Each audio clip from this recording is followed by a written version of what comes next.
नमस्कार दोस्तों, मैं हूं अर्पित और एक बार फिर से आपका स्वागत है। कहने को तो बिहार के मुख्यमंत्री नीतीश कुमार और भारतीय जनता पार्टी के स्वघोषित चाणक्य यानी कि अमित शाह एक दूसरे के सहयोगी हैं, लेकिन सच्चाई यह है कि काफी समय से इन दोनों के बीच शाह और मात का खेल चल रहा है। जी हां, आप खबर देख सकते हैं और इस बारे में तो हर किसी को पता भी है। बिहार में इलेक्शन होना है इस साल। बिहार विधानसभा चुनाव में नीतीश होंगे आउट। अमित शाह ने जदयू को भंवर में फंसाया।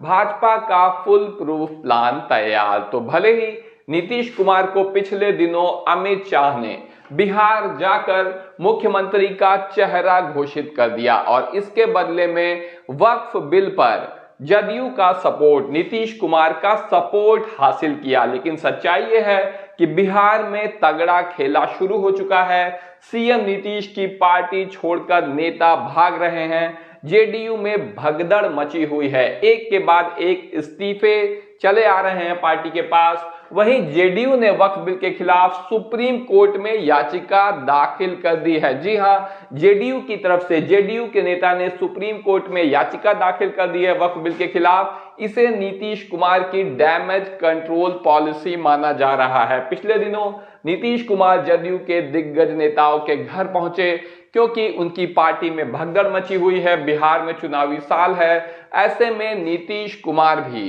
कोई भी चीज ढीली नहीं छोड़ना चाहते। नीतीश कुमार वक्त पर बड़ा ऐलान करने की भी तैयारी में हैं। आपको बता दें कि आगामी 16 अप्रैल को खुद chief justice of India Sanjeev Khanna Waqf bill मामले पर सुनवाई करेंगे। ऐसे में नीतीश कुमार उससे ठीक पहले प्रेस कॉन्फ्रेंस करेंगे और बड़ा ऐलान करने की तैयारी में है, ऐसा उनकी ही पार्टी के नेताओं की तरफ से बताया गया है। आप जनसत्ता की खबर देखिए, अचानक जेडीयू नेताओं के घर पहुंचे नीतीश कुमार। बिहार में फिर खेल, बिहार में चुनाव होने वाले हैं कुछ ही दिनों में और नीतीश कुमार भी अपनी चाल अब चलने लगे हैं क्योंकि भारतीय जनता पार्टी उन्हें नुकसान पहुंचाने का कोई मौका नहीं छोड़ रही है। एक्शन में नीतीश कुमार अचानक पहुंचे इन मंत्रियों के घर, सियासी हलचल तेज। तो आप देखिए कि एक तरफ तो जदयू अल्पसंख्यक प्रकोष्ठ के सदस्य के साथ 26 लोगों ने इस्तीफा दे दिया है जेडीयू से। वहीं वक्फ संशोधन बिल पर जेडीयू के समर्थन पर नाराजगी जताई है इन सभी नेताओं ने और कहा है कि ये हमारे साथ विश्वासघात किया गया है। बिहार में लगभग 17% मुस्लिम मतदाता हैं और ऐसे में नीतीश कुमार के लिए वक्फ बिल बहुत बड़ा झटका है। वहीं वक्फ कानून के खिलाफ सुप्रीम कोर्ट पहुंचे हैं जेडीयू के नेता। डैमेज कंट्रोल पॉलिसी है।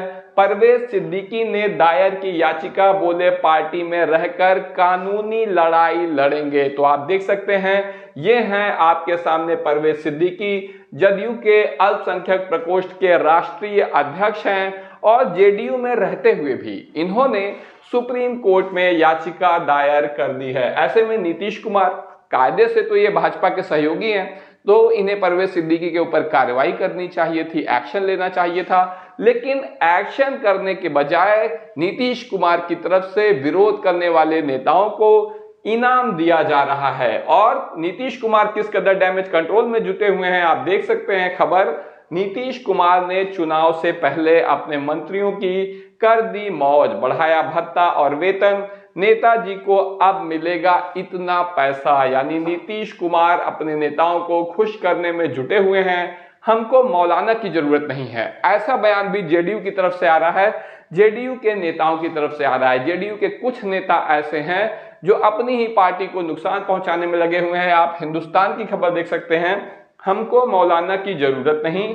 अब जेडीयू के अशोक चौधरी ने ललन सिंह की बात आगे बढ़ाई। आपको पता होगा कि ललन सिंह भारतीय जनता पार्टी से मिले हुए जेडीयू के वो नेता हैं जो नीतीश कुमार से ज्यादा, यानी अपनी पार्टी के राष्ट्रीय अध्यक्ष से ज्यादा अमित शाह के करीबी हैं। ये अमित शाह के ऑफिस और घर के चक्कर ज्यादा लगाते रहते हैं। इन्होंने न केवल समर्थन किया शुरू से ही वक्फ बिल का जेडीयू की पार्टी लाइन के खिलाफ भी जाके, बल्कि इन्होंने तो यहां तक कह दिया कि मुसलमान हमारा वोट बैंक नहीं है। और अब उन्हीं की बात को आप देख सकते हैं, अशोक चौधरी आगे बढ़ा रहे हैं जो कि जेडीयू के महासचिव हैं, नीतीश कुमार के करीबी नेता माने जाते हैं। तो नीतीश कुमार की पार्टी में ऐसे भस्मासुरों की कोई कमी नहीं है जो चुनाव से ठीक पहले अपनी ही पार्टी को नुकसान पहुंचा रहे हैं। कैसे? आप देखिए, एक तरफ नीतीश कुमार हैं जिनका बायकॉट किया गया है मुस्लिम समाज की तरफ से, इसके बावजूद, बायकॉट होने के बावजूद वो इफ्तार पार्टी दे रहे हैं, ईद मिलन प्रोग्राम कर रहे हैं, मुस्लिमों को गले लगा रहे हैं, ताजमहल के साथ फोटो खिंचा रहे हैं। वहीं उन्हीं की पार्टी के नेता कह रहे हैं कि मुस्लिम हमारा वोट बैंक नहीं है। ऐसा किस तरीके से मुमकिन है? और आपको याद होगा, तेजस्वी यादव ने तो पहले ही कह दिया था कि नीतीश कुमार होश में नहीं है, उन्हें लोगों ने कैद कर लिया है, अधिकारी इस सरकार को चला रहे हैं। और अब इन दावों में सच्चाई भी नजर आने लगी है और उल्टे सीधे बयान सिर्फ जेडीयू के नेताओं की तरफ से नहीं आ रहे हैं, भाजपा के नेता भी पीछे नहीं है। आप देख सकते हैं नीतीश कुमार पर अश्विनी चौबे का बड़ा बयान। अश्विनी चौबे बिहार में भाजपा के वरिष्ठ नेता हैं। कुछ दिनों पहले तब सियासी हंगामा मच गया था जब इन्होंने ही कहा था कि चुनाव के बाद डिसाइड होगा कि एनडीए का मुख्यमंत्री का चेहरा कौन होगा।